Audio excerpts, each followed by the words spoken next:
सभी को सलाम। मैं बहुत अच्छे मीठे मीठे एक बाइबल के बहुत सारे वचन सुनाने वाला हूँ और आप सुनिए प्रभु के लिए। दानियल त्याचा 7वा अध्याय आणि 13वा वचन 14वा वचन। तेव्हा मी रात्रीच्या दृष्टांतात पाहिले तर आकाशातील मेघांवर आरूढ होऊन मानवपुत्रासारखा कोणी आला, तो त्या पुरुषाकडे आला व त्याला त्यांनी त्याच्याजवळ नेले. सर्व लोक, सर्व राष्ट्रे व सर्व भाषा बोलणारे लोक यांनी सेवा करावी म्हणून त्यांना प्रभुत्व, वैभव व राज्यही दिली. त्याने प्रभुत्व अक्षय व अढळ आहे. त्याचे राज्य अविनाशी आहे. योएल त्याचा 3रा अध्याय आणि 16वा वचन।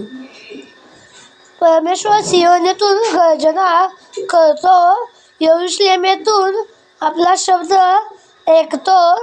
आकाशातून पृथ्वी थरथर कापत आहे तर परमेश्वर आपल्या लोकांचा आश्रय आहे. इस्रायल लोकांचा दुर्गम आहे. आमोस याचा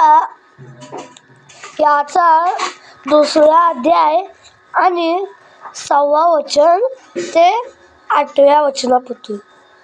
परमेश्वर म्हणतो, इस्रायलाचे 3 काय पण 4 अपराध झाले म्हणून मी शासन करण्यापासून माघार घेणार नाही. कारण ते रुपयासाठी नीतिमान विकतात, एका जोड्यासाठी गरीबास विकताना ते गरीबाची मस्तके धुळीत लोळतात. ते दीनाच्या मार्गात आडवे येतात. माझ्या पवित्र मानास बट्टा लावण्याकरता मुलगा व बाप एकाच तरुणीकडे जातात. गहाण घेतलेली वस्त्रे घालून ते प्रत्येक वेळी जवळ निजतात आणि आपल्या दैवताच्या मंदिरात घेतलेल्या दगडाचा द्राक्षारस प्राशन करतात.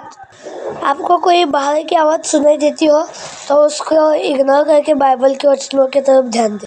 मत्ती त्याचा 7वा अध्याय आणि 13वा वचन। अरुंद दरवाजाने आत जा, कारण नाशाकडे जाण्याचा दरवाजा अरुंद व मार्ग पसरट आहे आणि त्यातून आत जाणारे पुष्कळ आहेत. परंतु जीवनाकडे जाण्याचा दरवाजा अरुंद व मार्ग संस्कृतीचा आहे आणि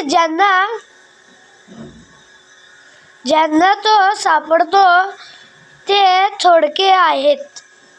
मार्क याचा 13वा अध्याय आणि 24वा वचन ते 26व्या वचनापासून।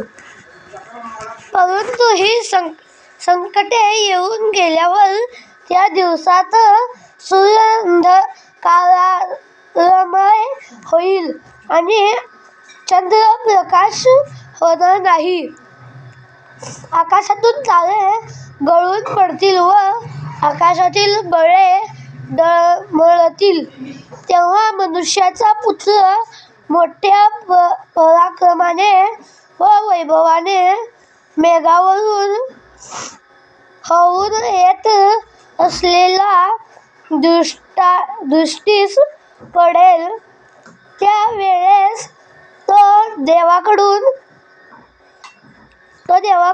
चार दिशांकडून अथवा पृथ्वीच्या समोरापासून आकाशाच्या सीमेपर्यंत आपल्या निवडलेल्या लोकांना एकत्र करतील.